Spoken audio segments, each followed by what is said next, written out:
বাগেরহাটে একটি আসন কমলেও তা মানতে নারাজ জেলার বাসিন্দারা। সোমবার সংসদীয় আসনের সীমানা পুনর্নির্ধারণের শুনানিতে তারা দাবি করেন, দুর্যোগপ্রবণ এলাকায় হওয়ায় বেশি জনপ্রতিনিধি থাকলে সুবিধা হয়। এদিন খুলনা, বরিশাল এবং চট্টগ্রামের আপত্তি নিয়ে শুনানি হয়। ফারজানা আক্তারের প্রতিবেদন।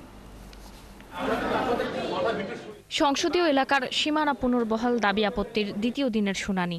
এতে উপস্থিত ছিলেন প্রধান নির্বাচন কমিশনার এএমএম নাসির উদ্দিন সহ 4 ইসি সদস্য। যশোর, সাতক্ষীরা এবং বাগেরহাটের আসনগুলোর সীমানা নির্ধারণ শুনানি হলেও এদিন আলোচনার কেন্দ্রবিন্দুতে ছিল বাগেরহাট 4 আসন। এটিকে বাদ দিয়ে খসড়ায় এই জেলায় একটি আসন কমানো হয়। শুনানিতে এই সিদ্ধান্তের বিপক্ষে যুক্তি তুলে ধরে বিভিন্ন দল, আইনজীবী এবং কয়েকজন voter. Clear violation of article 27 because এই কমিশন উইদাউট হ্যাভিং রিজন এই ডিসিশনটা নিয়েছে। বাগেরহাটবাসীর যে অধিকার, সেই অধিকার থেকে বঞ্চিত করে ওনাদের উপরে যে অর্পিত দায়িত্ব আছে সংবিধানের 118-19-এ, তার লঙ্ঘন কিছুটা ঘটেছে। এখানে বরঞ্চ 5টি আসন দরকার।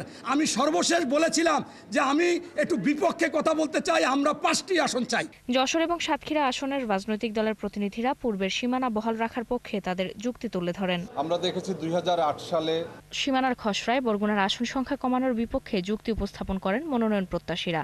এদিকে 2008 সালের আগের সীমানায় ফেরত যেতে চায় চট্টগ্রাম 8 আসনের মনোনয়ন প্রত্যাশী ও এলাকাবাসী। 2008 সালে মঈনুদ্দিন ফখরুদ্দিনের এই স্বৈর শাসকরা এসে ক্ষমতায় এসে আওয়ামী লীগ এই তারা জয়লাভ করার জন্য ফ্যাসিস্ট শেখ হাসিনা একটা আসন কমিয়ে বরগুনা জেলাকে 2টা আসনে রূপান্তরিত করেছে। এটাও ডিলিমিটেশনের সুস্পষ্ট লঙ্ঘন। সমগ্র বাংলাদেশের যে উন্নয়নের ধারা, সেই ধারা পার্বত্য চট্টগ্রামে অব্যাহত রাখার জন্য আমরা আজকে নির্বাচন কমিশনের সাথে আমরা শুনানিতে তাদেরকে আমরা জানিয়েছি, যাতে পার্বত্য চট্টগ্রামের এই 3 জেলায় 3টি সংসদীয় আসন তারা যাতে বাড়িয়ে 8টিতে করে এবং এই 8টি আসন পার্বত্য চট্টগ্রামে উন্নয়নের ধারা যাতে অব্যাহত থাকে। এদিন খুলনা, বরিশাল ও চট্টগ্রাম অঞ্চলের দাবি আপত্তি নিষ্পত্তি করা হয়। তবে ফলাফল পাওয়া যাবে গেজেট প্রকাশের পর। তার সিংহভাগ আমাদের পার্বত্য চট্টগ্রামে হয়ে আসছে। ফারজানা আক্তার, 71,